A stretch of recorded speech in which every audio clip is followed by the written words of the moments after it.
Hi everyone, and here we are in week 7. Just going to kind of do a little bit of intro and house cleaning here with this intro video. First things first, I am plowing through your papers as I am recording this video, and I'm telling you all that I'm really enjoying the heck out of them. Kind of why I like this assignment is I hear from you guys really cool movies to check out and books to see and things that I might not be familiar with. Really some really good eyes for storytelling and for creative ways to stack storytelling on top of storytelling. You're doing a great job with that. So I've not encountered any train wrecks yet, so you can relax. I'm enjoying them. And also kind of to give you the heads up that your second paper will be due at the end of week 8. We're in week 7 right now, so again, you've got another 2 weeks to do this. Same length requirements as last time and the same sort of thing, and the difference is you're going to revisit the story, the myth, whatever that you analyzed in your last paper, and you're actually going to take the space to tell the story. You're going to be another level of storytelling for this particular story that you've talked about.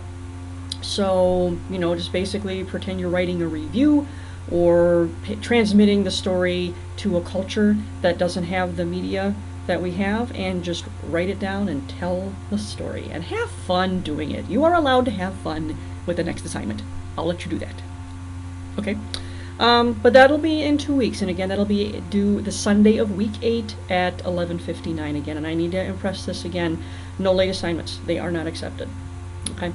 If you have any questions about clarity of directions for the assignment, you do know how to get a hold of me. Just drop me an email real quick or swing by my office hours. Okay, that's the housekeeping. If you have any questions about that, let me know.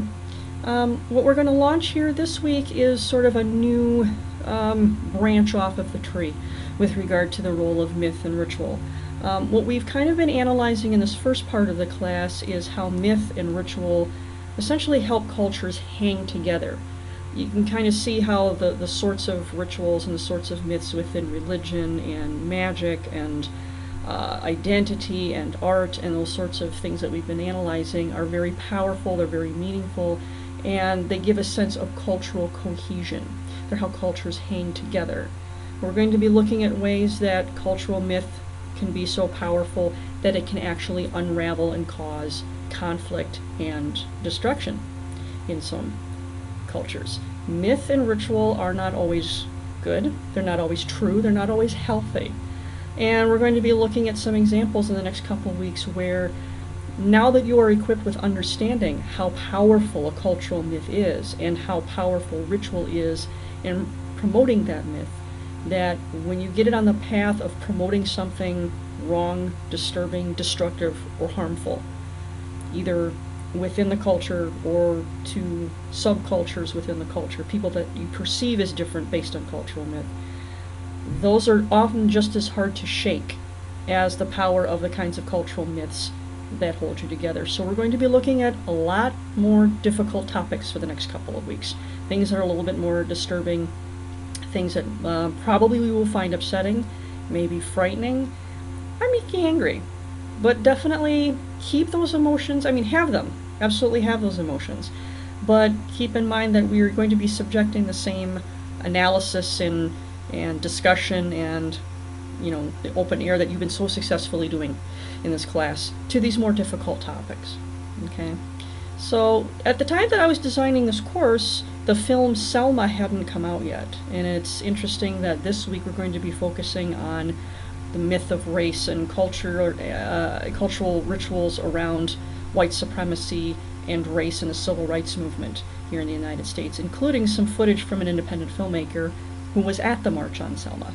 So if you have seen the film Selma, it'll be interesting to see if you have any reflections with the actual footage from the time that I present for you in this class to analyze. And if you haven't,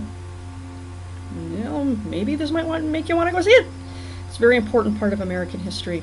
And with regard to some of the contemporary news that's happening with regard to police actions and race and those sorts of things, still kind of hanging in the air here. Important to analyze. So, just wanted to give you a heads up that we're going to be using those analytical tools that you have been sharpening for things that are a little more difficult this week. So, we will see you in the discussion forum for this week.